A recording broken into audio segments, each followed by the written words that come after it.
Assalamualaikum warahmatullahi wabarakatuh.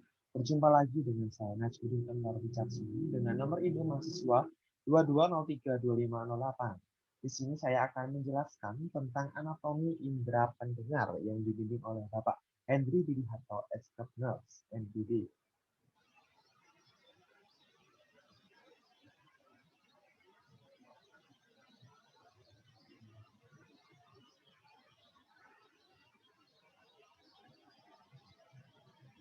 Telinga merupakan sebuah organ sensori yang memiliki dua fungsi mendengar dan keseimbangan. Pendengar penting untuk perkembangan secara normal dan kemampuan bicara dalam berkomunikasi dengan orang lain. Keseimbangan atau equilibrium adalah penting untuk pergerakan tubuh, posisi, dan koordinasi. Berikut ada struktur anatomi telinga. Ada daun telinga, ada saluran telinga, ada tabung eustachius, ada koklea, ada kanal setengah lingkaran, ada tulang-tulang pendengaran, dan juga ada gendang telinga.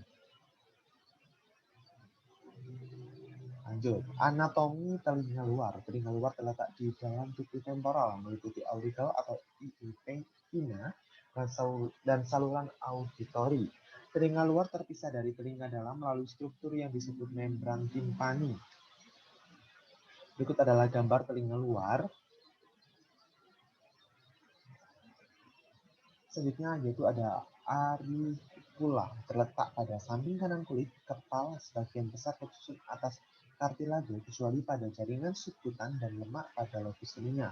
Auricula mengumpulkan gelombang suara dan mengatur vibrasi ke dalam kanal auditori eksternal. Selanjutnya yaitu ada kanal auditori eksternal. Kanal auditori eksternal ini memiliki panjang kurang lebih 2,5 cm. Sepertiga bagian lateral merupakan kartilago elastik dan fibrosa sehingga kulit tipis pada 2/3 bagian tengah adalah tulang yang dibatasi oleh kulit tipis. Saluran eksternal auditori berakhir pada membran timpani. Kulit pada saluran meliputi rambut, kelenjar sebaceus, dan kelenjar cerumeus yang mensekresikan zat pewarna coklat seperti wax disebut cerumen atau earwax. Telinga memiliki mekanisme untuk mengeluarkan sel kulit tua dan cerumen keluar telinga. Selanjutnya ada anatomi telinga tengah. Tersusun atas membran timpani atau gendang telinga di sebelah lateral dan kapsul optik di sebelah medial. Membran timpani terletak pada akhir kanalis auditorius externus dan menandai batas lateral telinga dengan diameter 1 cm. Sangat tipis, normal warna kelabu, mutiara, dan translusen. Merupakan rongga yang berisi udara yang merupakan rumah bagi osikuli atau tulang telinga tengah dan dihubungkan dengan tuba eustachi-genosofaring. Berikut adalah gambar dari telinga tengah. Lanjut. Mengandung 3 tulang, ada malleus, incus, dan stapes. Dan terdapat 2 jendela kecil di dinding medial telinga tengah atau jendela dan oval dan bulat untuk memisahkan telinga dengan telinga dalam. Bagian dataran kaki stapes menjejak pada jendela oval. Suara diantarkan ke telinga tengah. Jendela bulat itu untuk memberikan jalan keluar atau getaran suara. Tuba eustachi memiliki lebar 1 mm dengan panjang 35 mm untuk menghubungkan telinga tengah ke nasofaring atau normal selalu tertutup. Dapat terbuka akibat kontraksi otot palatum ketika melakukan manuver falsafah, menguap, atau menelan. Tuba ini sebagai saluran drainase untuk sekresi normal dan abnormal telinga tengah dan menyeimbangkan tekanan dalam telinga tengah dengan tekanan atmosfer. Selanjutnya yaitu ada anatomi telinga dalam. Yang pertama yaitu tertanam jauh di dalam bagian petrous tulang temporal, koklea atau organ pendengaran, kanalis semicircularis atau keseimbangan, nervus facialis dan nervus coleovestibular akan masuk ke dalam kompleks anatomi koklea dan kanalis semicircularis untuk menyusun tulang labirin.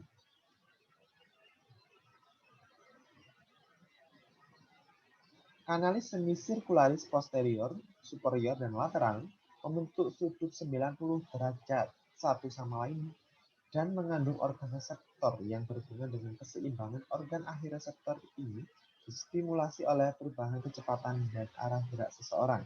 Koklea berbentuk seperti rumah siku dengan panjang sekitar 3 cm. Koklea berbentuk seperti rumah siku dengan panjang 3,5 cm dengan 2,5 lingkaran spiral dan mengandung organ akhir untuk pendengaran organ korti dalam tulang labirin atau namun tidak sempurna ininya terletak labirin membranosa yang terendam dalam cairan perlimfe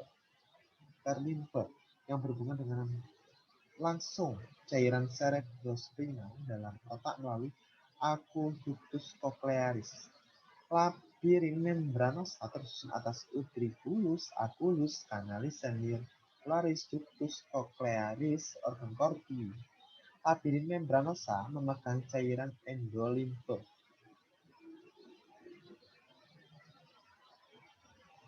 Oke, lanjut. Yaitu juga terdapat keseimbangan tepat antara perlimfe dan endolimfe dalam telinga dalam. Percepatan angular menyebabkan gerakan dalam cairan telinga yang berada di dalam kanalis dan merangsang sel-sel rambut labirin membranosa yang terjadi aktivitas elektris yang berjalan sepanjang vestibular nervus cranialis 8 ke otak.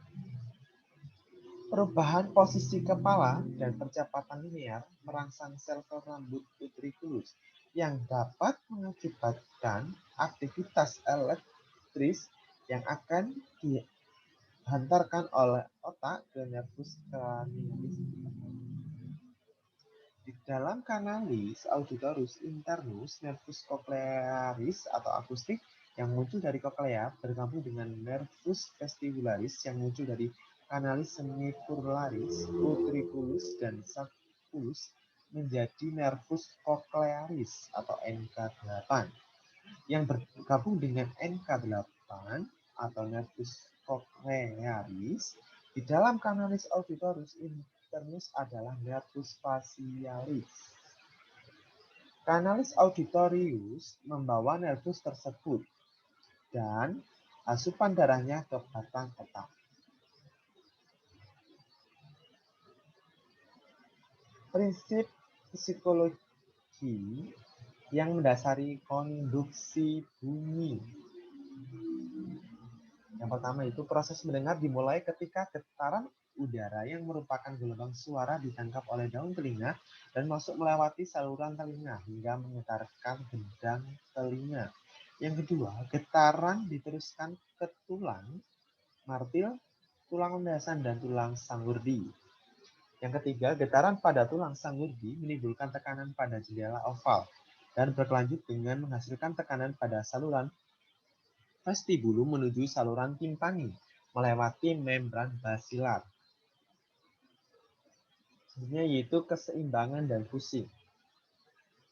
Keseimbangan badan dipertahankan oleh kerjasama otot dan sendi tubuh atau sistem proprioseptif, mata atau sistem visual, dan labirin atau sistem vestibular. Ketiganya membawa informasi mengenai keseimbangan atau ke otak atau sistem cerebral untuk berkoordinasi dan persepsi konteks sekular. Aparatus vestibularis telinga tengah memberi umpan balik mengenai gerakan dan posisi kepala untuk mengkoordinasikan semua otot tubuh dan posisi mata selama gerakan cepat atau gerakan kepala.